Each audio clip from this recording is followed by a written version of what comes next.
ಜಗತ್ತಿನಲ್ಲಿ ಎರಡು ರೀತಿಯ ಕಾನೂನುಗಳಿವೆ ಎನ್ನುತ್ತಾರೆ. ಒಂದು ಸಾಮಾನ್ಯ ಜನರಿಗಾಗಿ, ಮತ್ತೊಂದು ಹಣ ಮತ್ತು ಅಧಿಕಾರ ಇರುವವರಿಗಾಗಿ. ಇವತ್ತು ನಾನು ನಿಮಗೆ ಪರಿಚಯಿಸುತ್ತಿರುವ ವೆಬ್ ಸೀರೀಸ್ ಈ ಮಾತನ್ನು ಅಕ್ಷರಶಃ ನಿಜಗೊಳಿಸಿದೆ. ನಾನು ಮಾತಾಡ್ತಿರೋದು ಜೆಫ್ರಿ ಎಪ್ಸ್ಟೀನ್ ಫಿಲ್ತಿ ರಿಚ್ ಎನ್ನುವ ವೆಬ್ ಸೀರೀಸ್ ಬಗ್ಗೆ. ಅಮೆರಿಕದ ಅತ್ಯಂತ ಶ್ರೀಮಂತ ವ್ಯಕ್ತಿಗಳಲ್ಲಿ ಒಬ್ಬನಾಗಿದ್ದ ಜೆಫ್ರಿ ಎಪ್ಸ್ಟೀನ್ ಕೇವಲ ಒಬ್ಬ ಉದ್ಯಮಿಯಲ್ಲ, ಅವನು ಒಂದು ದೊಡ್ಡ ಲೈಂಗಿಕ ದಂಧೆಯ ಸೂತ್ರಧಾರಿಯಾಗಿದ್ದ ಎನ್ನುವುದು ಈ ವೆಬ್ ಸೀರೀಸ್ನಿಂದ ಗೊತ್ತಾಗುತ್ತೆ.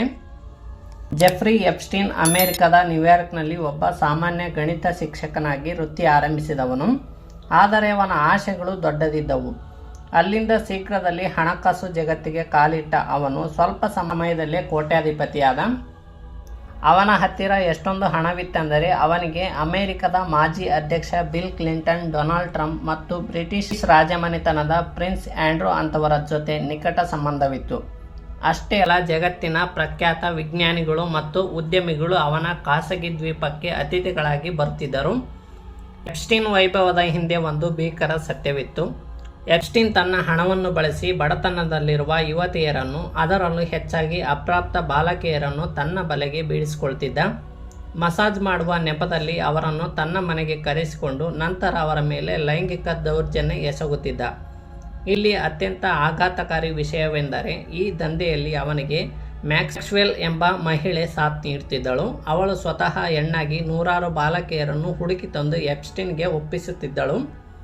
2005ರಲ್ಲಿ ಮೊದಲ ಬಾರಿಗೆ ಎಪ್ಸ್ಟೀನ್ ಮೇಲೆ ಪೊಲೀಸ್ ದೂರು ದಾಖಲಾಗುತ್ತೆ. ಫ್ಲೋರಿಡಾದ ಪೊಲೀಸರು ಅವನ ವಿರುದ್ಧ ಬಲವಾದ ಸಾಕ್ಷ್ಯಗಳನ್ನು ಸಂಗ್ರಹಿಸುತ್ತಾರೆ. ಆದರೆ ಎಪ್ಸ್ಟೀನ್ ತನ್ನ ವಕೀಲರ ಸೇನೆ ಮತ್ತು ತನ್ನ ರಾಜಕೀಯ ಪ್ರಭಾವವನ್ನು ಬಳಸಿ ಆ ಕೇಸನ್ನೇ ಬುಡಮೇಲು ಮಾಡುತ್ತಾನೆ. 2008ರಲ್ಲಿ ಒಂದು ವಿಚಿತ್ರ ಒಪ್ಪಂದದ ಮೂಲಕ ಅವನು ಜೈಲಿನಿಂದ ಪಾರಾಗುತ್ತಾನೆ. ಅಷ್ಟೊಂದು ಗಂಭೀರ ಆರೋಪಗಳಿದ್ದರೂ ಅವನಿಗೆ ಸಿಕ್ಕಿದ್ದು ಕೇವಲ 13 ತಿಂಗಳ ಶಿಕ್ಷೆ. ಅದು ಕೂಡ ಹಗಲಿನಲ್ಲಿ ತನ್ನ ಆಫೀಸ್ಗೆ ಹೋಗಿ ಕೆಲಸ ಮಾಡಲು ಅವನಿಗೆ ಅನುಮತಿ ಇತ್ತು.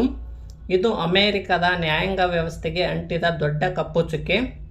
ಕೆಲವು ವರ್ಷಗಳು ಕಳೆದವು. ಎಪ್ಸ್ಟೀನ್ ತನ್ನ ಹಳೆಯ ಜೀವನವನ್ನೇ ಮುಂದುವರಿಸಿದ. ಆದರೆ ಸಂತ್ರಸ್ತ ಮಹಿಳೆಯರು ಸುಮ್ಮನಿರಲಿಲ್ಲ. ಫಿಲ್ತಿ ರಿಚ್ ಸರಣಿಯಲ್ಲಿ ನಾವು ನೋಡುವಂತೆ ಈ ಮಹಿಳೆಯರು ಒಂದಾಗಿ ದಶಕಗಳ ನಂತರ ಮತ್ತೆ ಎಪ್ಸ್ಟೀನ್ ವಿರುದ್ಧ ಧ್ವನಿ ಎತ್ತುತ್ತಾರೆ. ಅದರ ಪರಿಣಾಮವಾಗಿ 2019ರಲ್ಲಿ ಅವನನ್ನು ನ್ಯೂಯಾರ್ಕ್ನಲ್ಲಿ ಮತ್ತೆ ಬಂಧಿಸಲಾಗುತ್ತದೆ. ಆದರೆ ಜಗತ್ತಿನ ದೊಡ್ಡ ರಹಸ್ಯಗಳು ಹೊರಬರುವ ಮುನ್ನವೇ ಆಗಸ್ಟ್ 10, 2019ರಂದು ಎಪ್ಸ್ಟೀನ್ ಜೈಲಿನ ಕೋಣೆಯಲ್ಲಿ ನಿಗೂಢವಾಗಿ ಸಾವನ್ನಪ್ಪುತ್ತಾನೆ. ಇದು ಆತ್ಮಹತ್ಯೆಯೋ ಅಥವಾ ಕೊಲೆಯೋ ಎಂಬ ಚರ್ಚೆ ಇಂದಿಗೂ ನಡೆಯುತ್ತಲೇ ಇದೆ.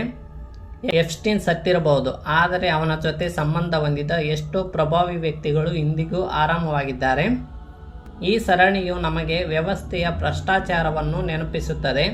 ನೀವು ಸತ್ಯ ಏನೆಂದು ತಿಳಿಯಲು ಬಯಸಿದರೆ ಈ ವೆಬ್ ಸೀರೀಸನ್ನು ಒಂದ್ಸಲ ನೋಡಲೇಬೇಕು. Jeffrey Epstein filthy rich web series ಇಂಗ್ಲಿಷ್ನಲ್ಲಿದೆ. ಈಗ ನೆಟ್ಫ್ಲಿಕ್ಸ್ನಲ್ಲಿ ಸ್ಟ್ರೀಮಿಂಗ್ ಆಗ್ತಾ ಇದೆ.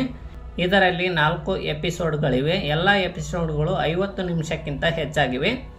ನಿಮಗೆ ಈ ವಿಡಿಯೋ ಇಷ್ಟ ಆಗಿದ್ದರೆ ಲೈಕ್ ಮಾಡಿ, ಶೇರ್ ಮಾಡಿ. ಇದೇ ರೀತಿಯ ವಿಡಿಯೋಗಾಗಿ ನನ್ನ ಚಾನಲ್ ಸಬ್ಸ್ಕ್ರೈಬ್ ಮಾಡಿ ಹಾಗೂ ಬೆಲ್ ಐಕಾನ್ ಕ್ಲಿಕ್ ಮಾಡಿ.